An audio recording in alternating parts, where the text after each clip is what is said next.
Hello mga kaibigan, ito yung aking palay ngayon. Oh. Ito yung triple dos. Kung makita nyo sa previous video ko, ito yung flinex ko na naglalagay ako ng mga yaw-yaw na yan. Oh. Mga pangtakot sa ibon. Ayan. Actually yung simula nito ay nilagyan ko ng bioenzyme decomposer. Pero hindi na siya nalagyan ng pataba. Kaya hindi to gumanda. Ibig sabihin yung land preparation niya hindi sapat at yung bioenzyme decomposer hindi gaano umepekto dahil sa yung mga organic matter ay hindi na generate into beneficial nutrients. Dahil doon namula yung mga dahon. So susuwak na, lumalabas na yung mga bulaklak ng palay. Pero namumula na yung mga dahon. So naglagay ako ng urea. So itong approximately 1,000 square meters siguro to. Naglagay ako ng mahigit kalahating sakong urea, Viking. At napakaganda ng resulta. Kasi okay pa sa timing eh. Kumbaga nagsisimula pa lang siya na magkaroon ng bulaklak, then umepekto na yung urea. Kaya tumaba ulit yung mga dahon at lumabas ng magandang bunga. Yan, maganda mga kaibigan. Oh. Tingnan nyo, napakaganda ng bunga. Yan. Yun nga lang ay medyo dinapuan to ng mga pulang maya. Kaya hindi ganoon ka makapal pa rin yung bunga, pero napapansin ko may ilan-ilan na mga natanggalan na ng bunga. Anyway, ibalato na natin sa mga maya. Siguro sa lawak na to, mga mahigit kalahating sako ng palay yung naubos ng maya. Yan. Ganun pa man, okay na rin yun. Yeah, balato na natin sa nature. Kaya sa tingin ko, makakabawi ako dito sa palay na to. Kasi napakakapal ng bunga. Tingnan nyo mga kaibigan. Close up natin. Napakakapal ng bunga ng palay na to. Triple dos. Hybrid na rice binhi na binigay ng Department of Agriculture. Ayan, napakakapal ng bunga. Diba? Okay, so ngayon pinapatuyuan ko na ng lupa para maani na siya after 3 days. May medyo verde pa yung dahon, pero yung bunga niya ay brown na. O ibig sabihin, hinog na. Ayan, so after 3 days, ani. Dito naman, dito ay nasunog yung aking kalamansi. Ayan. Kasi naglagay ako ng dayami na mulching. Ayan. Sunog na sunog yung aking kalamansi. Oh. Ayan. Pero hindi ako gaanong nangangamba dyan. Nagsunog kasi ako dito sa ilalim ng nyugan. Nilinis ko yung ilalim ng nyugan. Pinagsusunog ko yung mga tuyong dahon, yung mga tuyong labugo. Ngayon, pag nalaglag ng mga mura pang bunga ng labugo. Ayan. Saka yung mga damo, kapal na damo ay sinunog ko rin. So tumalikod na ako kasi okay na eh. Ibig sabihin wala nang apoy.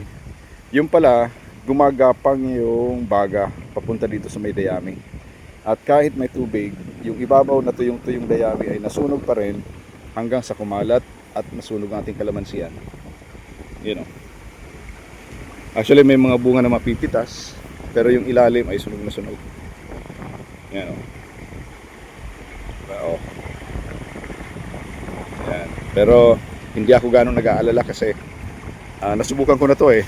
Nung nagsunog din ako doon sa kabilang kalamansian ko doon, ay nasunog yung bahagya, yung ilang sanga. Pero nung muling tumubo yung mga maliliit na sanga, sangkaterba yung naging bulaklak at bunga. Kaya ito nga, tingnan nyo, infected to ng whiteflies. Oh. Grabe yung whiteflies. Puting-puti. You know, puro yan whitefly mga kaibigan. Oh. Yan. Yan ang dahilan kung bakit hindi ako gaanong negatibo. Yung aking pakiramdam hindi gaanong nasaktan sa pagkasunog nitong kalamansi dahil sa grabe yung infestation ng whitefly. You know, tingnan nyo, puting-puti. Oh. Parang sinabugan ng pulbos yung puno. Lahat po yan ay itlog ng whiteflies.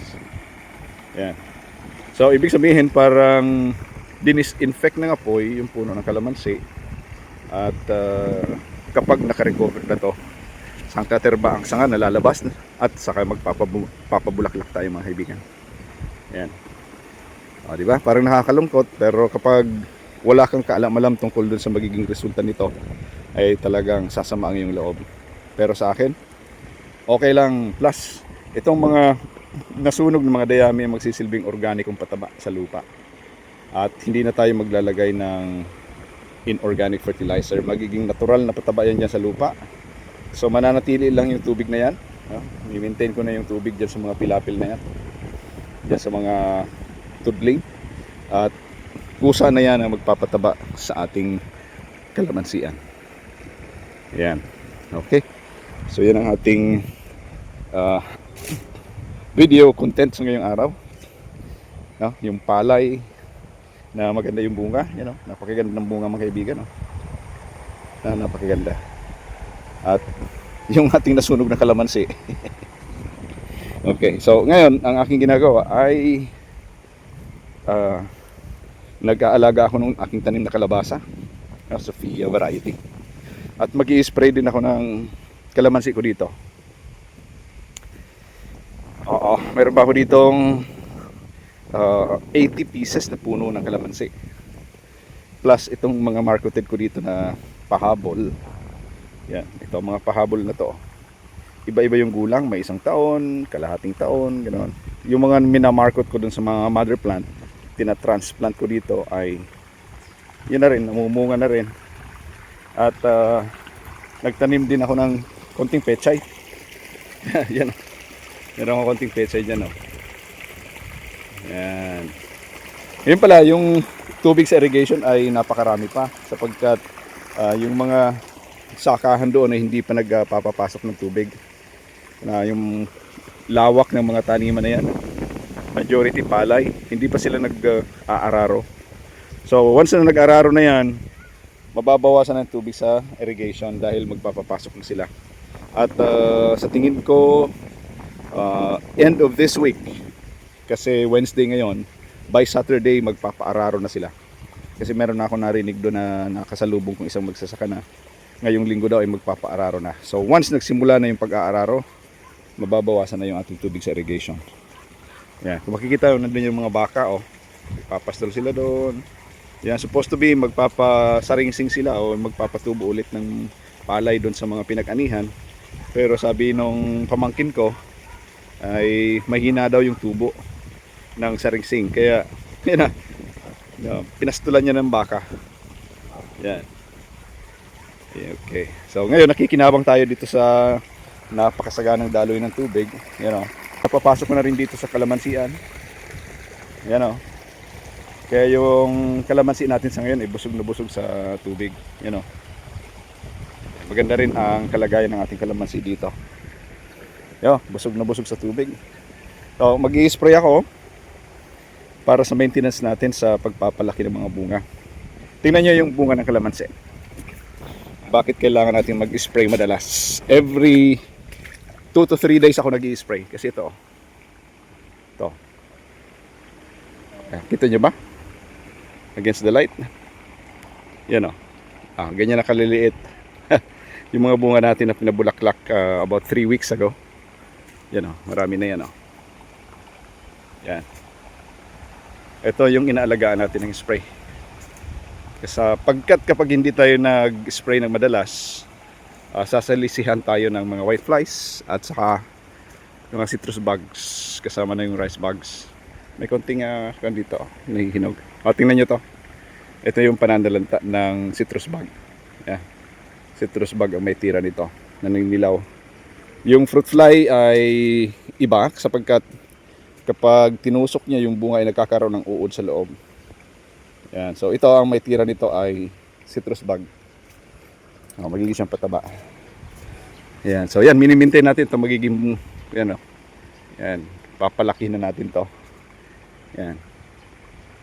Alagaan natin ito ng maigi sapagkat dito yung pera. Yan Yan. Hindi ganong halata dahil yung kulay ng malilit na bunga kasing kulay din ng dahon. At napapansin nyo na maganda na, malusog na yung kalagayan ng mga dahon. So yan sa mga indication na makakapagpalaki tayo ng bunga. Yan medyo madilim na.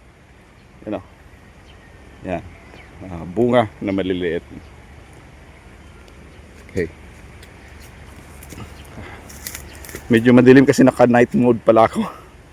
Ah, lumabas yung ilaw ng aking cellphone. Yan, yung mga ganito oh. Yan, papalakihin na natin to. Kaya spray tayo. Okay, dito pala yung aking kalabasa. Pakita ko sa inyo. Lubos-lubosin ko na yung aking vlog sa ngayon ha.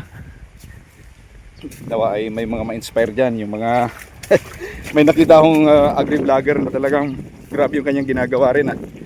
Dilig tanim sa gabi. Kasi talagang matindi yung init ng araw. Pero dito sa akin, tinan nyo oh. Pumapasok na yung teka, i-off ko muna yung ilaw. Turn off. Yan. O, pumapasok na yung tubig sa aking kalabasahan. At yun yung kalagayan ng aking kalabasa. At kailangan ko mag-spray dahil yung dahon ay parang tinatamaan ng uod. Yan. Ito kasi may mga butas-butas na oh. Uod, may maliit na uod oh. Yan. So mag-spray ako ng pang-uod and then pang whitefly. May whitefly na rin. Okay. Yan, na-identify ko na yung mga peste. Pero sa lusog walang problema. Malusog ang ating kalabasa. Ito ay nasa 10 days na. Yan. After ng aking lipatanim. Kasi pinutubo ko muna yung nito buto sa seedling tray. Yan. Mabilis lang naman ang pagpapatubo ng kalabasa sa seedling tray. 5 days lang lipatanim na. Napakalusog Pero mayroon ng mga peste, so mag-i-spray ako sa ngayon. Ang gagamitin kong pesticide ay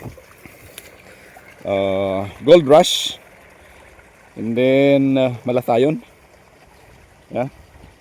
Ko-combine ko lang yung Gold Rush sa Malathion kasi yung Malathion malakas yung amoy, pwede siyang pang uod, at saka yung Gold Rush naman ay pang whitefly. So perfect combination yan. Hahaluan ko rin ng foliar fertilizer na complete. Ang ginagamit ko ay Yield Master. Binanggit ko na yung mga pangalan ng mga chemicals na ginagamit ko, particularly dito sa aking kalabasa. Pero kung ano yung kombinasyon ko sa kalabasa, yun na rin ang gagamitin ko sa kalamansi. Yan. So isang timplahan lang and then spray. Okay, so itong tinamnan ko dito ay approximately kalahating hektarya ng Sofia kalabasa. At saka doon sa second to the last na pilapil o paddy field ay tinamnan ko ng upo, Mayumi F1. Yan, para mayroon tayong konting produkto na iba, di ba? So mayroon tayong kalabasa, upo, kalamansi, pechay, konting pechay lang. Sa tingin ko sobra naman yung pechay doon para sa ating pamilya, so pwede nating i-maibenta. Dito naman sa side na to ay nagtanim ako ng may okra na. Yeah, okra. Mais, yung sweet corn. Okra, sweet corn, yan, ka-alternate yan. At doon naman sa may border ay tinamnan ko ng mais at saka string beans. Yeah. Yung mahabang sitaw. Kaya lalagayan ko yun ng bakod. Actually meron na. Sisiksikan ko na lang ng kawayan at saka maglalagay ako ng trellis para gapangan. Okay. So ngayon mayroon akong bago ditong rigadera o pandilig. Bakit napakaraming tubig magdidilig pa rin ako? Kasi ito mga kaibigan, pag pinapasukan ko to ng solidong tubig ay mabilis na tububo yung mga damo. Mauunahan yung kalabasa. Hindi tulad nito, kapag ganito na yung yung paglago ng kalabasa, pwede na itong papasukan ng tubig. Kasi hindi na itong mauunahan ng damo.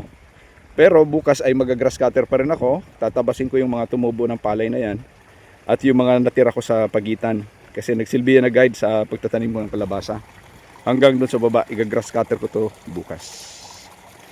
Okay, so kapag pare-parehas na yung tubo ng kalabasa, parehas na nito. Yan. Pag malapit ng gumapang, pwede ko nang papasukan to lahat ng tubig. At hindi na siya mauunahan ng damo o kaya ng tubo ng palay. At yung mga nakatambak pa lang inani, yung mga dayami, hindi ko rin siya sinunog dahil gagamitin ko siyang pang sapin sa ilalim ng bunga ng kalabasa para malinis. Okay? Alright, so yung thresher nandito pa rin kasi gagamitin yan doon sa ipapaani kong palay 3 days from now. Yan, dito pala mga kaibigan, ito yung hinahaluan ko ng pataba. Kapag nagdidilig ako ay nilalagyan ko na ng ito, halo-halo na to ng urea, 1620 at saka complete fertilizer. Triple 14. Yan. So ito yung pandilig ko sa kalabasa. So halimbawa, isang timba, lalagyan ko lang ng isang tabo nito. Yan. Approximately kalahating litro. Yan. Ayan, ihalo ko yan. Then yun, didilig ko na. Asan na ba yung aking pandilig? Parang nawala. Nandun. Okay, so ito na yung gagamitin ko mga kaibigan. Demo ko lang sa inyo paano paggamit. Kung paano ako maglagay ng pataba sa aking dinidilig na tubig. Ayan. So, halimbawa, ganito. Pupunuin ko to ng tubig dito sa irrigation.